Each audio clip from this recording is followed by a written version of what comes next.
Hello again. We're reading from the Complete Jewish Bible, which is a translation of the Hebrew Bible. Deuteronomy chapter 6, verses 4 through 9, Shema.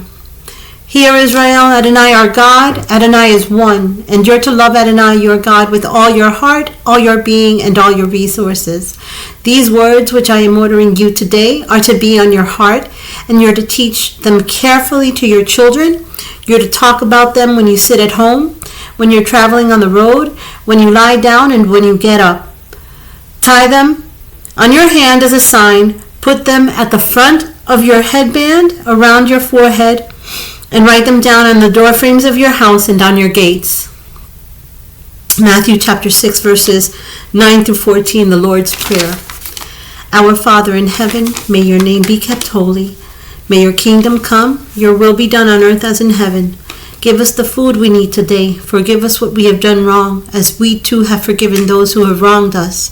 And do not lead us into hard testing, but keep us safe from the evil one. For kingship, power, and glory are yours forever. Amen. We're on Genesis chapter 48. A while later, someone told Joseph that his father was ill. He took him, his two sons, Manasseh and Ephraim. Jacob, was told, "Here comes your son Joseph." Israel gathered his strength and sat up in bed. Jacob said to Joseph, "El Shaddai appeared to me at Luz in the land of Canaan and blessed me, saying to me, I will make you fruitful and numerous. I will make of you a group of peoples, and I will give this land to your descendants to possess forever. Now your two sons, who were born to you in the land of Egypt, before I came to you in Egypt, are mine. Ephraim and Manasseh will be as much mine as Reuben and Shimon are. The children born to you after them will be yours, but for purposes of inheritance, they are to be counted with the older brothers. Now as for me, when I came from Padan, Rachel died suddenly as we were traveling through the land of Canaan, while we were still some distance from Ephrat. So I buried her there on the way to Ephrat, also known as Bethlehem. Then Israel noticed Joseph's sons and asked, "Who are these?" Joseph answered his father, "They are my sons, whom God has given me here." Jacob replied, "I want you to bring them here to me so that I can bless them now."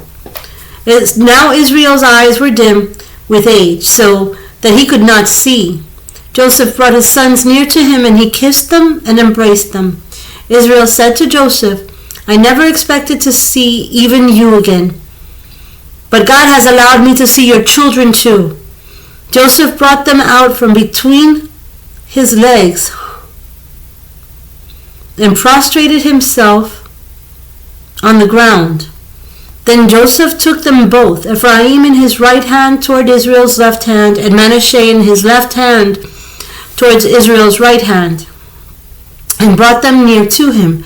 But Israel put out his right hand and laid it on the head of the younger one, Ephraim, and put his left hand on the head of Manasseh.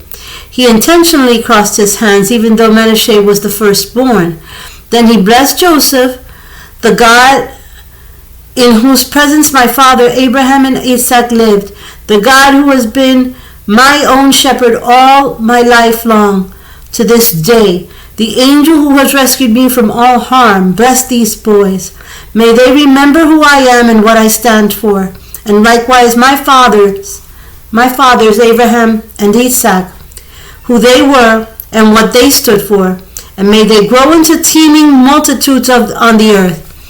When Joseph saw that his father was laying his right hand on Ephraim's head, it displeased him, and he lifted up his father's hand to remove it from Ephraim's head and place it instead on Manasseh's head. Joseph said to his father, "Do not do it that way, my father, for this one is the firstborn. Put your right hand on his head." But his father refused, and he said, "I know that, my son, I know it. He too will become a people, and he too will be great. Nevertheless, his younger brother will be greater than he, and his descendants will grow into many nations. Then he added this blessing on them that day. Israel will speak of you in their own blessings by saying, may God make you like Ephraim and Manasseh. Thus he put Ephraim ahead of Manasseh. Israel then said to Joseph, you see that I am dying, but God will be with you and will bring you back to the land of your ancestors. Moreover, I am giving to you a shekel more than to your brothers. I captured it from the Amorites with my sword and bow. And bow. Now we're going to 1 Samuel chapter 3. The child Shemuel continued ministering to Adonai under Eli's direction. Now in those days Adonai rarely spoke and visions were few. Once during that period Eli had gone to bed. His eyes had begun to grow dim, so that it was hard for him to see. The lamp of God had not yet gone out, and Shemuel had lain down to sleep in the sanctuary of Adonai where the ark of God was. Adonai called Shemuel, and he answered, here I am. Then he ran to Eli and said, here I am, you called me. But he said, I did not call you, go back and lie down. So he went and lay down. Adonai called a second time, Shemuel. Shemuel got up, went to Eli and said, here I am, you called me. He answered, I did not call you, my son, lie down again. Now Shemuel did not yet know Adonai. The word of Adonai had not yet been revealed to him. Adonai called Shemuel again a third time. He got up, went to Eli and said, here I am, you called me. At last Eli realized it was Adonai calling the child. So Eli said to Shemuel, go and lie down.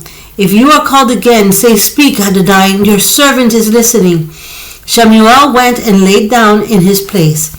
Adonai came and stood, then spoke as at the other times, Shemuel, Shemuel. Then Shemuel said, speak, your servant is listening. Adonai said to Shemuel, look, I am going to do something in Israel that will make both ears of everyone who hears about it tingle. On that day, I will do against Eli everything I have said with regard to his family from beginning to end. On that day, for I have told him that I will execute judgment against his family forever because of his wickedness in not rebuking his sons, even though he knew that they had brought a curse on themselves. Therefore I have sworn to the family of Eli that the wickedness of Eli's family will never be atoned for by any sacrifice or offering. Shemuel lay there until morning. Then he opened the doors of the house of Adonai, but Shemuel was afraid to tell Eli the vision. Then Eli called Shemuel, Shemuel, my son. He answered, here I am. Eli said, what did he say to you? Please do not hide it from me. May God do whatever he said and worse if you hide from me anything he said to you. So Shemuel told him every word and hid nothing. Eli replied, it is Adonai. Let him do what seems good to him. Shemuel kept growing. Adonai was with him, and he let none of his words fall to the ground. All Israel from Dan to Beersheba became aware that Shemuel had been confirmed as a prophet of Adonai. Adonai continued appearing in Shiloh, for Adonai revealed himself to Shemuel in Shiloh by the word of Adonai. Psalms chapter 48, a psalm of the descendants of Korah. Great is Adonai, and greatly to be praised. In the city of our God, his holy mountain, beautiful in its elevation, the joy of all the earth. Mount Zion in the far north, the city of the great king. In its citadels, God has been revealed as a strong defense. For the kings met by agreement. Together they advanced. They saw and were filled with consternation. Terrified, they took to fight. Trembling took hold of them, pains like those of a woman in labor. As when the wind out of the east wrecks the Tarshish ships, we heard it, and now we see for ourselves in the city of Adonai Sabaoth. in the city of our God. May God establish it forever. God, within your temple we meditate on your grace. God, your praise like your name extends to the ends of the earth. Your right hand is filled with righteousness. Let Mount Zion rejoice. Let the daughters of Judah be glad because of your judgment on the enemy. Walk through Zion, go all around it. Count how many towers it has. Note its ramparts, pass through its citadels, so that you can tell generations to come that such is God, our God forever. He will guide us eternally. Luke chapter 4. Then Joshua, filled with the Rosh HaKodesh, returned from the Jordan and was led by the Spirit in the wilderness for 40 days of testing by the adversary. During that time he ate nothing, and afterwards he was hungry. The adversary said to him, "If you are the Son of God, order this stone to become bread." Joshua answered him, "The Tanakh says man does not live on bread alone." The adversary took him up, showed him in an instant all the kingdoms of the world, and said to him, "I will give you all this power and glory. It has been handed over to me, and I can give it to whomever I choose. So if you will worship me, it will all be yours." Joshua answered him, "The Tanakh says, worship Adonai your God and serve him only." Then he took him to Jerusalem, set him on the highest point of the temple, and said to him, "If you are the Son of God, jump from here. For the Tanakh says, he will order his angels to be responsible for you and to protect you. They will support you with their hands so that you will not hurt your feet on the stones." Joshua answered him, "It also says, do not put Adonai your God to the test." When the adversary had ended all his testings, he let him alone until an opportune time. Joshua returned to the Galilee in the power of the Spirit, and reports about him spread throughout the countryside. He taught in their synagogues, and everyone respected him. Now when he went to Nazareth, where he had been brought up, on Shabbat he went to the synagogue as usual. He stood up to read, and he was given the scroll of the prophet Isaiah.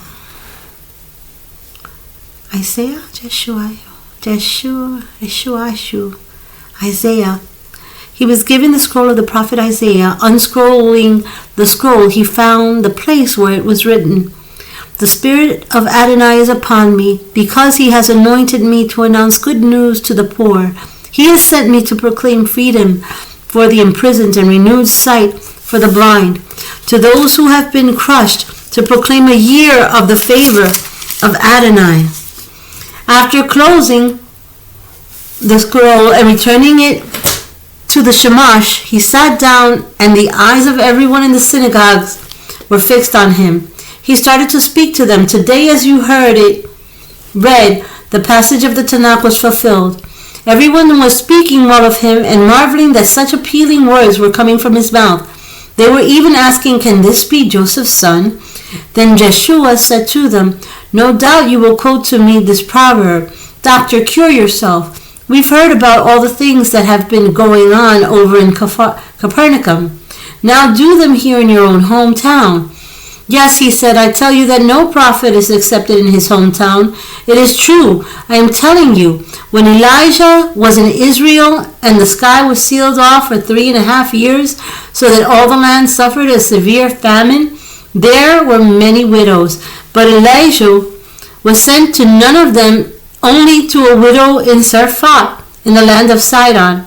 Also, there were many peoples with Sarats in Israel during that time of the prophet of Elisha, but not one of them was healed, only Naaman the Syrian." On hearing this, everyone in the synagogue was filled with fury. They rose up, drove him out of town, and dragged him to the edge of a cliff on which their town was built, intending to throw him off.